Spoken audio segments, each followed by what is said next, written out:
Hello, I'm Bob Holden, Chairman of the Midwest U.S.-China Association and former Governor of Missouri. As a region, the Midwest represents the fifth largest economy in the world.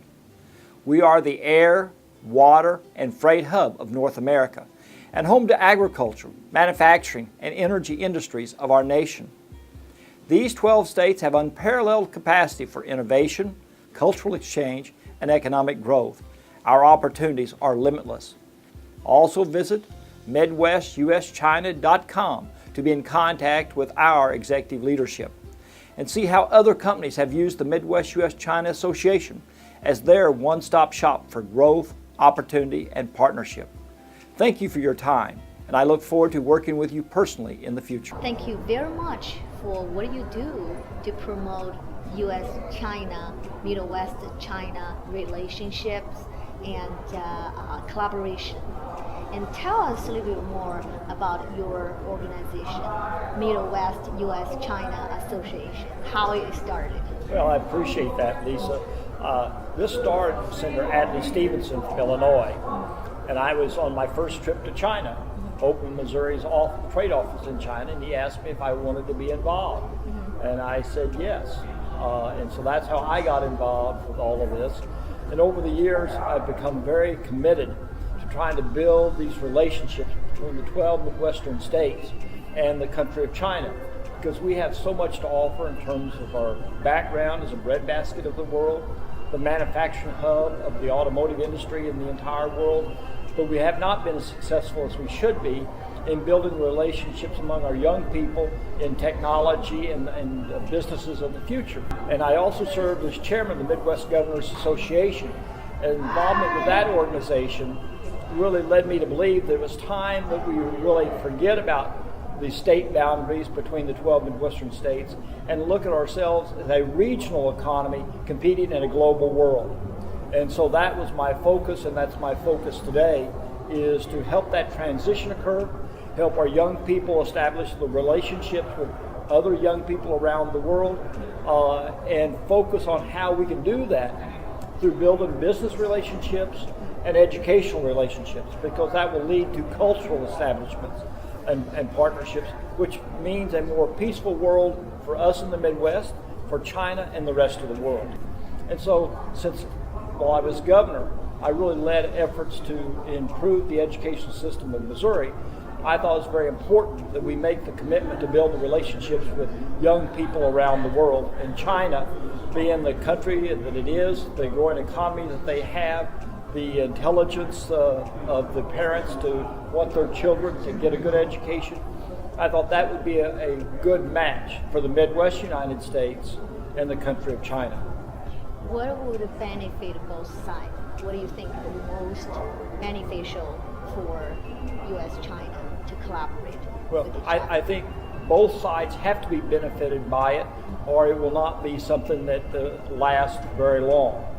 And the biggest benefit is if we build a good relationship with the country and the culture of China, with the Midwest, all that does is just enhance the opportunity for collaborative effort and a more peaceful world going forward. I'd like to ask you something. Right now, it seems China's big economy.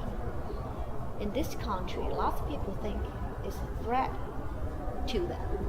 What are your opinion on that? What is your take?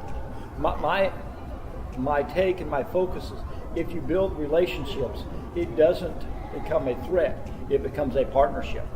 And partnerships working together want to be successful on both ends. And that will lead to a more peaceful world for our children and our grandchildren. And that's what it should be about, because with the advent of the atomic bomb and technology since then, we can't afford to have a destabilized economy around the world or regimes around the world. We need to have partners. And you build partnerships by working with each other. You don't destroy a partner. You try to figure out how you can help both in this process be in partnerships. You attended Jack Ma Gate 17 event. Let's talk a little bit about that. What do you think of the event? Well, first of all, I think the event is very well done. I think it's in Detroit's interest and benefit that it was held here. I think Jack Ma made a smart decision by having the first one here in Detroit. Detroit and Michigan has seen its economy be at the highest level when the automotive industry was what it was, and it's had its problems. Now it's turning that around, and you're going to see Michigan and Detroit in this area come back even stronger. I think Jack Ma made the decision, and his company, that the first event that they did, they wanted to have it in Detroit because they want to be part of that success in the future.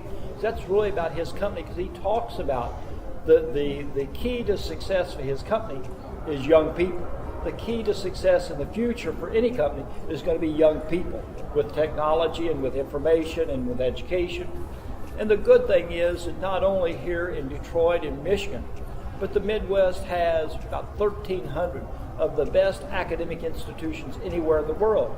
And we all talk about the East Coast or the West Coast, but most people don't realize that the top 10 schools in this country for Chinese students, 6 of them are in the Midwest.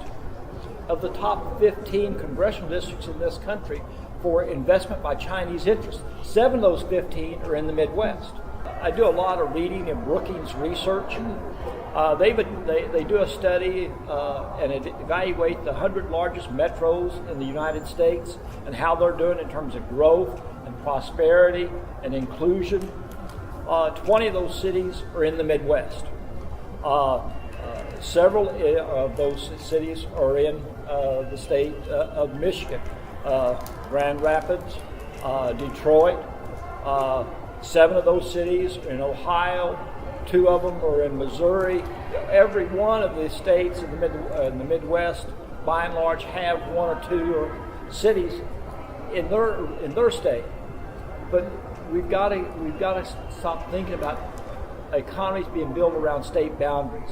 Economies are built around clusters of like interest. And that's where Detroit, because of its rich history historically and its focus on the future and the leadership that's coming about in Detroit, I think is really laying the foundation to be great once again. Well, the thing is, we in the Midwest have so many assets that we really don't do a particularly good job of promoting to the rest of the country or the world. If you look at, to me, the 2 keys to economic success are what you do with infrastructure and what you do with education. And if you look at the infrastructure picture, our roads, our rails, our 2 largest waterways, all are connected and weave through the Midwest. From the Midwest, you can go to the either coast in a matter of a few hours or one day. You can't do that if you're on the East Coast or the West Coast. But secondly, as I mentioned a while ago, we have really tremendous academic institutions. Michigan State, right here in this state, is as good as any in the country in terms of the quality. And if you're a foreign family wanting your children to get a good education in a safe environment, they couldn't pick a better place than the Midwest United States.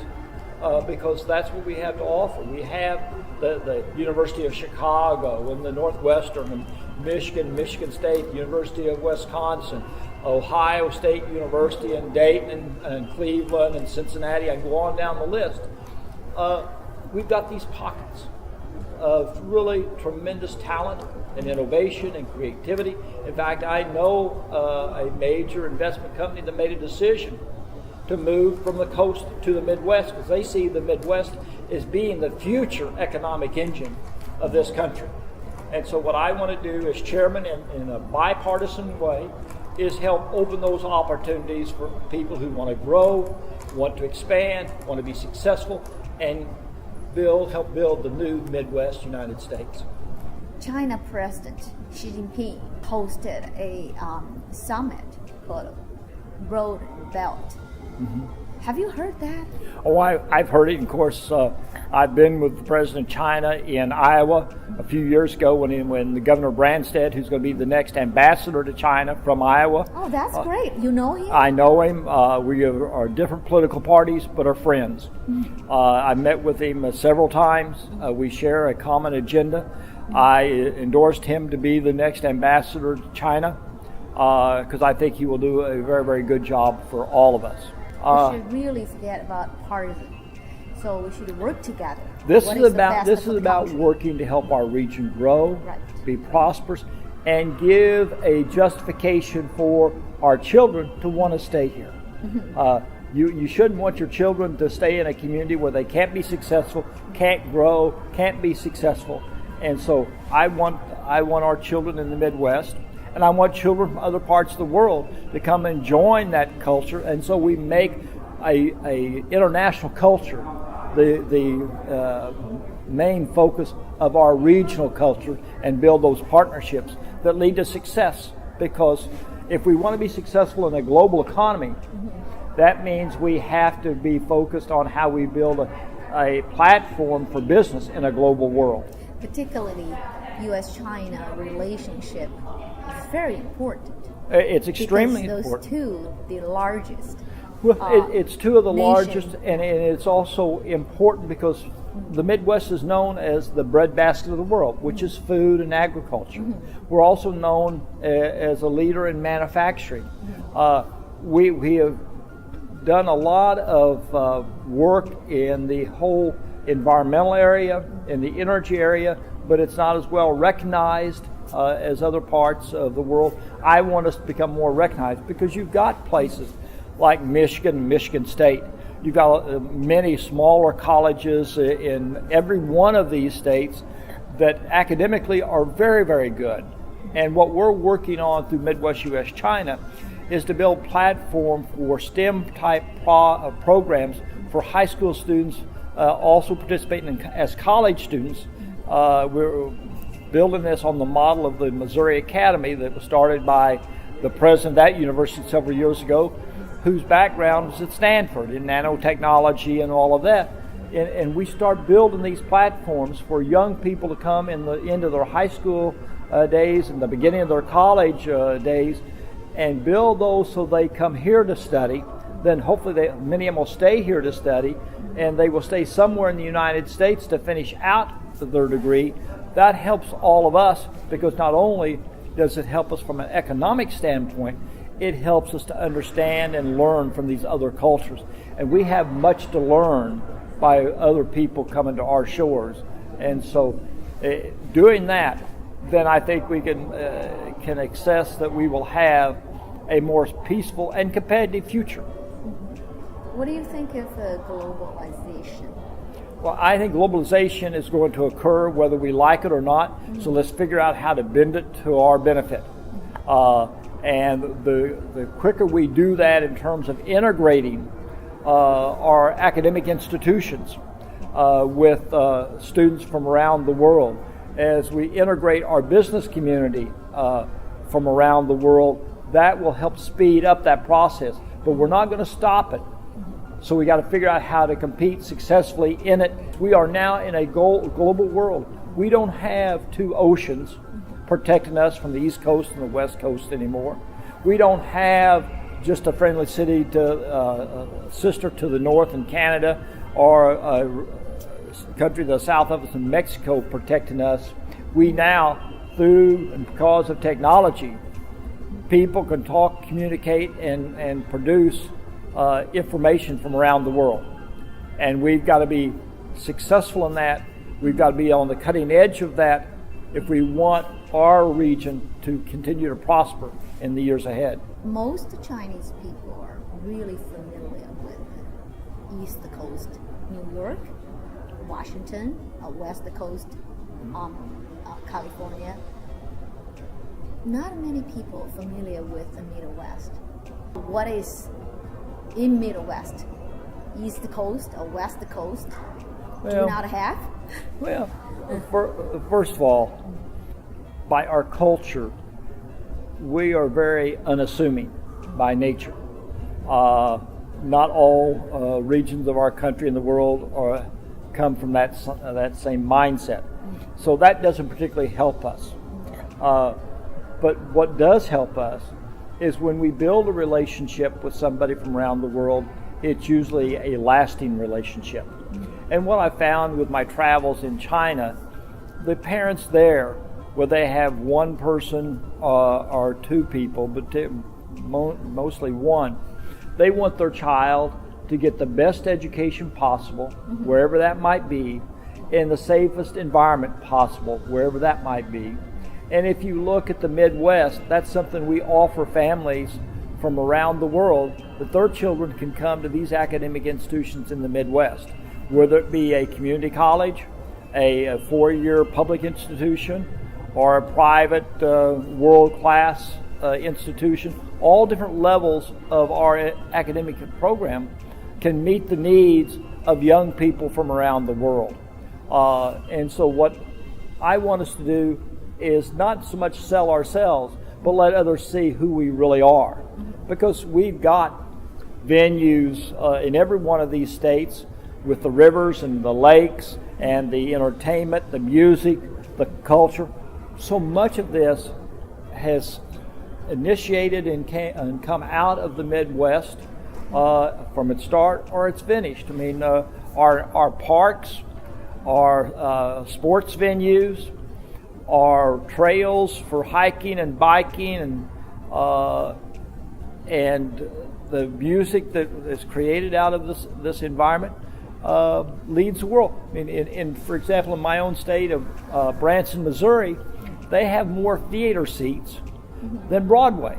So, I mean, we have all the different elements: good education, good transportation, safe environments, a good place to grow your children, a good place to have a strong economy. We just are, by our nature, we're not very good at self-promotion. We need to encourage more Chinese people to come to Midwest. I totally agree with you. Lack of a promotion. Yeah, I mean, the thing is, what I find is when people come to the Midwest and build those relationships, then they're here forever. They want to make this their home. They want their children to see the value of this, whether they stay here or go back to China. So, I mean, we have a lot to offer, but we're not very good, as I said, with self-promotion. Do you have any good suggestions? Well, I think needed to be done. I think organizations and governments and businesses ought to get actively engaged in helping organizations that are promoting the type of things that we're talking about. That's you have been doing for the past years. That's what we've been doing. But you've got organizations in all these states that also are trying to promote. One of the things that we have to do a better job of is don't worry about state boundaries. Build relationships across bridges of differences between us, and that will help all of us, the region. It will also help us attract foreign students and foreign families to our communities. What is Midwest culture? Our Midwest culture is more reserved than other parts of the country. We take a little longer to build those relationships than others do. But when that relationship is built, it's a lasting relationship.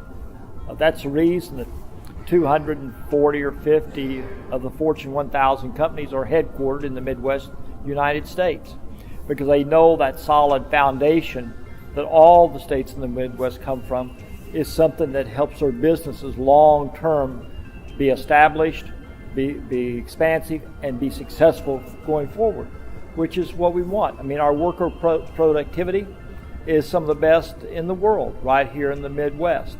The quality of our academic institutions will compete with any in the entire world. The businesses, the climate, the infrastructure we have in terms of our highways, our rails, our air, our water, are none are better in the Midwest United States than they are right here in the Midwest. And having the Great Lakes up north, having our rivers, 22% of the world's fresh water is located within the Midwest United States. And I'm told that is going to be the most important natural resource to have access to 20 and 25 years from now, more so than oil.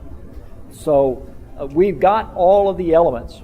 What we need to do is be able to take all those different elements and get our political leadership to work together and reach out to countries like China, which is the second largest economy in the world and growing, and build those relationships for success for both.